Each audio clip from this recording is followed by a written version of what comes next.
I was sentenced my natural born life to die in prison. As a 17-year-old, Terrance Lewis was convicted of murder, always maintaining that he did not commit the crime. Now we know the truth, and he's sharing it on The Pulse. Guys, welcome to another episode of The Pulse. This one is a little bit different. So a lot of times you're used to some of the performers or entertainers, but the theme of the show is use your voice for good. And our guest today, Mr. Terrance Lewis, is somebody with a tremendous story, but kind of on the back end of that story has dedicated his life to using his voice for good. I appreciate you coming in. Thanks for having me, man. I'm glad to be here. So, I don't know, is there an easy way to tell your story? You were obviously wrongfully convicted. Yeah. But how did that start? At a young age of, as an adolescent at the age of 17, I was wrongfully accused and subsequently convicted of murder for a crime that I didn't commit. I did a total of 21 and a half years on a wrongful conviction on murder. You never said, I did this, you never compromised, you never agreed to please. No, never.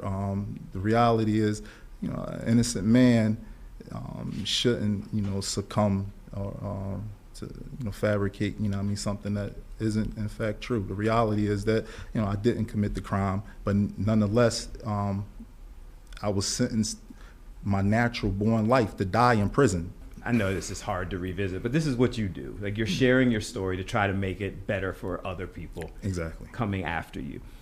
You were convicted without physical evidence. True. No guns, no weapons, nothing that connected you. Exactly. You were convicted based on the strength of the testimony of one person who admitted that they had used drugs, crack cocaine, moments before the incident happened. Quote unquote, moments before it happened. And then convicted largely because your nickname since childhood was Stink. Exactly. They said that the person who was involved in this had the nickname Stink. Had a nickname Stink, yeah. And that got you a murder conviction. Yeah, I was sentenced to life in prison based upon the testimony of an admitted crack user. Her words, quote unquote, she smoked crack cocaine moments before it happened, with numerous inconsistent statements and what she believed had transpired the night of the crime. But the reality is that during that time, during that era, the Philadelphia Police Department, the DA office at that time, that particular administration, they was gun-ho on just, whatever cases was open to get them closed at whatever cost. So whatever that means, and we call it, I guess, in the universal world, collateral damage. You are sentenced to life, go into jail at 19, I believe. Yes. And took it upon yourself to just learn the legal system. Absolutely.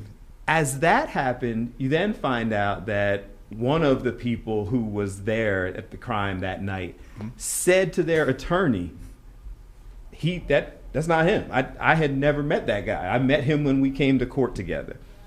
And the attorney blocked that from getting into testimony. He wasn't prepared. He came in ready to just, can he looking at the evidence and say, it's obvious that this woman is lying, that she's seen pink elephants that day, could have, right? So don't even worry about that, and you keep that to yourself. Obviously, this ends up, I guess, if you can call it a happy story, in that you didn't do life, but you did 20 plus years in prison. You went through the process of defending yourself. I immediately established my GED, and I took a correspondent course and became a paralegal and started to really learn the legalese, learn the jargon, because what was at stake literally was my natural life, right? I actually did from 2001 up to 2009 as a pro se litigant. And once I finally got to federal court, the Eastern District of Federal Court, I had a judge looked at my petition, and she considered it on his merits, meaning for what it was worth, and said, all right, this guy's a pro se litigant. I hear what he's saying, I get what he's saying, and I'm going to appoint him an attorney. I got a hearing on what I was proclaiming and what I was asserting, right? And what I've been asserting since day one. Yeah. And she agreed with me. She unequivocally agreed with me. Once my federal judge said unequivocally, she said that I totally believe in your innocence, but due to the hierarchy in regards to how the system is set up, how it's rigged, right? How to keep you captive. She said that her hands was tied and she couldn't do nothing. When I met you met you, spoke with you on the phone in 2018, you provided the documentation from that judge. Exactly. So that judge said he was not there. Yes. He did not do this. I believe the testimony, but because of procedural and technical issues, sorry. Yeah. We can't let him out. That shattered my heart. There's a difference between having your heart broke and having it shattered. That shattered my heart. Right. I learned. I went to law school in prison. I was 17. I go through this whole process. Finally, I proved my innocence. That was the law, and sad to say, that is still the law till this day. It hasn't been repealed. So if you have concrete evidence, I'm talking about witnesses pointing, you have actual videotape showing that you was in Bogota, you was elsewhere. If you don't file it in a year's time, then it's irrelevant. That's law. I don't think that people firmly grasp in a situation like yours how much evidence can be on the side of the wrongfully accused. Oh, absolutely. And convicted. Absolutely. And they remain convicted. We met and spoke to you while you were incarcerated in like 2018. It was 2018. Yeah. And I told people, thank God I listened to the letter. You've been writing to a lot of people. I have. I wrote to President Bill Clinton. This was at the time when I really started writing. I wrote to Oprah. I wrote to CNN. I wrote to anybody who I thought had a voice and had some integrity, and they stood on transparency and right is right, wrong is wrong, and I really don't care about the gray area. That's all I needed. That's what I needed, and everybody, for the most part, which is true, my cries fell upon deaf ears except for you. Now that I've met you and known you and you're out and living your life and helping other people, I can't imagine being the person who ignored that letter. That would have been in nasty. Hindsight. Yeah, that would have been ill. That would have been no, seriously, that was a grave mistake. At least we can write it off, I think, if I was in your shoes and if I had dropped the ball like that.